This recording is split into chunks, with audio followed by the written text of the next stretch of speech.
पैदा करो, 19 पैदा करे तुम, 4 नहीं तुम भी 20 पैदा करना। तुम्हारे को भगवान का वास्ता तुम भी 19 या 20 पैदा करना। क्या है, मजाक है हर चीज में। अरे जालिमों, पढ़ो। तुम अगर थम्स अप है तो थम्स अप का इलाज मेरे पास नहीं है। भारत में जो डेमोग्राफिक डिविडेंड है, सबसे ज्यादा 40 साल से कम उम्र नौजवान भारत में है। दुनिया में किसी मुल्क में ऐसी नौजवान आबादी नहीं है। 60% आबादी भारत की 40 साल से कम उम्र की है। उनको आप नौकरी नहीं दे रहे, उनको आप सिखा रहे नहीं कोई स्किल, उनको आप कोई जिंदगी का मकसद नहीं दे रहे। आर्मी में जाते थे, आपने आर्मी को बंद कर दिया और कहा कि फुला नया चीज निकाले हम उसमें चले जाओ। और मोदी और आरएसएस बोल दिए नौकरी नहीं दे सकते, तुम गौ रक्षक बन जाओ, तुम लव जिहाद करके रास्ते पे चले जाओ। और आपको मालूम कि उत्तर प्रदेश के मुख्यमंत्री बाबा बहुत बड़े साइंटिस्ट हैं, बहुत बड़े साइंटिस्ट हैं। माने दुनिया में उनके साथ कोई साइंटिस्ट आज तक पैदा नहीं हुआ। मैं सही बोल रहा हूं। बाबा ने बोला कि अब मुसलमानों की बस्तियों में जाकर तलाश करो बांग्लादेशी कौन है। तो बाबा ने बोला कैसे पहचानना। बेचारे पुलिस वाले सीएम है, बोले जाओ और जाकर मुस्लिम बस्ती में जाकर पूछो तुम बांग्लादेशी है। वो बोलेगा नहीं है। तो बाबा बोले फोन लेके उसकी पीठ पे रख के बोलना फोन बोल रहा इन्हें बांग्लादेशी है। आप बताइए, फोन को पीठ पे रख के बाबा बोल रहे बांग्लादेशी है। बाबा कभी किसी के सर पे रख के देखना, इसमें भेजा है भी नहीं है। बेचारा एक 75 साल का बिहार अररिया का बूढ़ा बोल रहा मैं बिहार का हूं। नहीं, तुम बांग्लादेश के हैं। हम फोन लगा के पीठ पे फोन रख दिए, उन्हें बोल दिया। जिस्म पे बहुत से जगह पे लगा के बोल सकते क्या क्या हो रहा, समझे ना तुम। मेरे अजीज दोस्तों और बुजुर्गों, ये हाल करके रखिए। जलगांव में सुलेमान पठान को उसके दोस्तों ने मिलकर मॉब लिंचिंग कर दिया। ये जो अजीत पवार का खंडवा डाल के फिर रहे, जरा तुम पूछ सकते जाकर। तुम ना वफ के कानून पर पूछ सकते, ना तुम वो पठान बच्चा जिसको उसके बचपन के दोस्तों ने मार मार कर कत्ल कर दिया। 4-5 पीढ़ी उस गांव में रह रही थी, जलगांव में सुलेमान पठान की 5 पीढ़ी उस गांव में रह रही थी।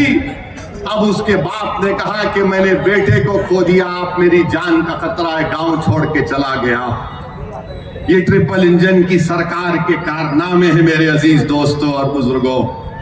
पूछो अजीत पवार से क्या किया तुमने, तुम्हारे पास कोई अल्फाज नहीं है। महाराष्ट्र में पहला मॉब लिंचिंग मोहसिन शेख का 2014 में हुआ था। पुणे तो तुम्हारा है ना अजीत पवार का, तुम्हारा अजीत पवार मिला मोहसिन शेख के किसी खानदान वालों से जो आईटी की जॉब कर रहा था, खत्म हो गया केस।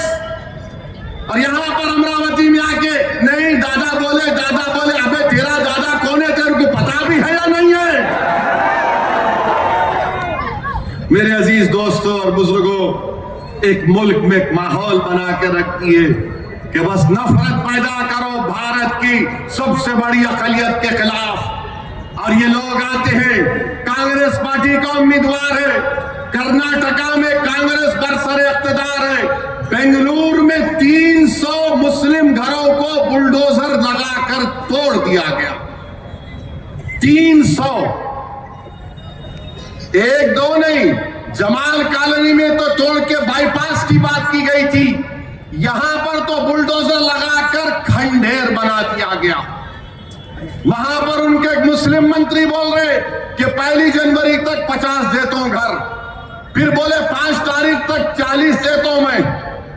300 घर इस सर्दी में सरे आसमान पड़े हुए हैं, मजलिस इत्तेहादुल मुस्लिमीन के लोग उनको खाना खिलाने का इंतजाम वहां पर कर रहे हैं, और कांग्रेस वाले आकर बोलते हैं ओवैसी बी टीम है, ओवैसी सी टीम है। अच्छा ये अब और एक बात समझा रहा हूं आपको। भारत की पार्लियामेंट में वंदे मातरम के 100 साल मुकम्मल होने पर जो हमारे मुल्क का कौमी तराना है, नेशनल एंथम जन गण मन है, उसकी बहस हुई।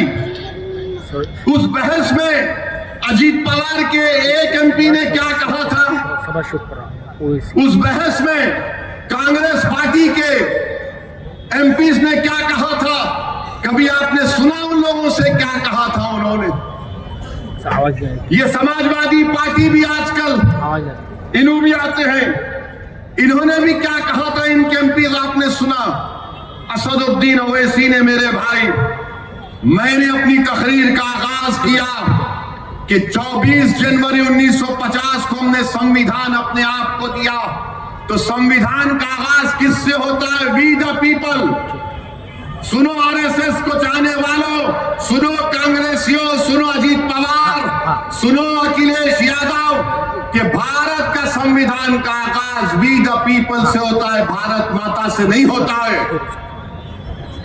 इस संविधान का प्रियम्बल ये कहता है liberty of thought, expression, belief and faith. ये भारत के आईन का प्रियम्बल है। मैंने कहा कि जब हम अपने आप को संविधान ये लिख कर दे रहे, कैसे आप मुझसे कह रहे हैं कि बीजेपी के लोग मेरी तकरीर के दौरान कह रहे थे कि भारत में रहना है तो पढ़ना पड़ेगा। मैंने कहा भारत में रहना है तो तेरे बाप का नहीं, सबका भारत है, ये पढ़ना पड़ेगा। अरे भारत का संविधान पढ़ो अनपढ़ो, आर्टिकल 25, 26 क्या पुकार पुकार कर कहता है, आर्टिकल 14 क्या कहता है पुकार पुकार कर, फ्रीडम ऑफ रिलीजन। ऐसा हो रही, ऐसा हो रही, 1-2 मिनट रुकेंगे, ऐसा करेंगे। अमरावती में आपको अपनी जमात को मजबूत और कामयाब करना है। ऐसे उम्मीदवारों के हक में अपने वोट का इस्तेमाल करके अपने वोट को जाय होने से बचा लीजिए। मेरे अजीज दोस्तों और बुजुर्गों, आप जानते हैं मेरे भाई कि महाराष्ट्र में जब से बीजेपी की सरकार बनी है, एक जुल्म के दौर का आगाज हो चुका है, और ऐसे वक्त में जरूरी है कि आपके नुमाइंदों को आप कामयाब करिए। याद रखिए, अगर आप ऐसे पार्टी के उम्मीदवारों को वोट देंगे तो ये लोग ना इनमें लड़ने की कोई ताकत है ना कोई जज्बा है। मजलिस अगर इलेक्शन लड़ रही है तो अवाम को कामयाब बनाने के लिए लड़ रही है। मजलिस अगर इलेक्शन लड़ रही है तो आपकी क़यादत को मजबूत बनाने के लिए लड़ रही है। मजलिस अगर इलेक्शन लड़ रही है तो अमरावती में आपको अहमियत और आपके इत्तेहाद को मजबूत बनाने के लिए लड़ रही है। ये दूसरे पार्टी के उम्मीदवार अगर इलेक्शन लड़ रहे हैं तो वो खुद को कामयाब करने के लिए लड़ रहे हैं।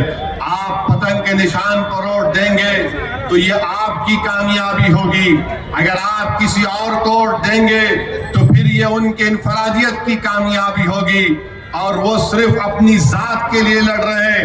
मजलिस हर आवाम की और हर अमरावती के रहने वाले के लिए, उनके अच्छे मुस्तकबिल के लिए मजलिस आपके वोट के लिए लड़ रही है।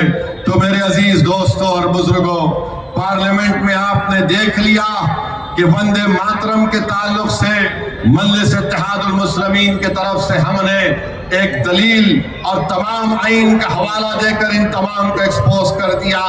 और कौन था जो पार्लियामेंट में खड़े होकर कहा कि हम वतन की एक एक चप्पे से हमको मोहब्बत है, मगर हम जमीन और आसमान के खालिक की इबादत करते हैं। हम अपने माँ की पेट में 9 महीने रहकर पैदा अल्लाह हमको करता है। हम अपनी माँ को दुनिया की हर चीज से ज्यादा चाहते हैं, मगर हम अपनी माँ की पूजा नहीं करते। अगर हम किसी की इबादत करते हैं तो अल्लाह की करते हैं। कौन था पार्लियामेंट में जिसने खड़े होकर कहा था कि इय्याका नअबुदु और इय्याका नस्तईन? याद रखो मेरे अजीज दोस्तों और बुजुर्गों, भारत की पार्लियामेंट में सब नेता थे।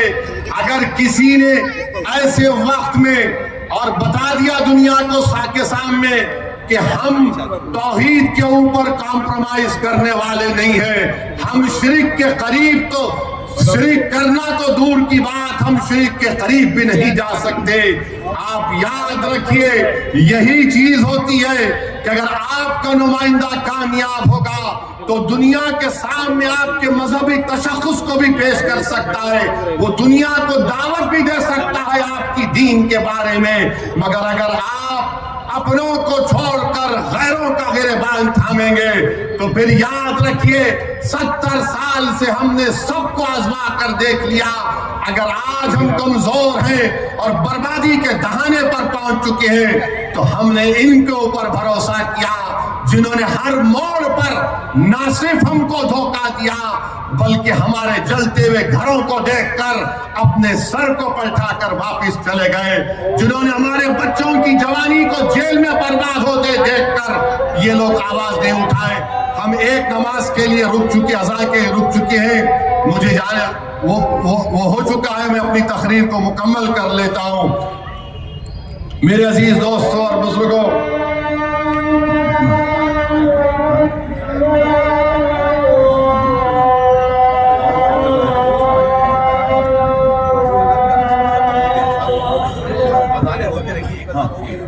सही एक अज़ा के लिए रुक चुके।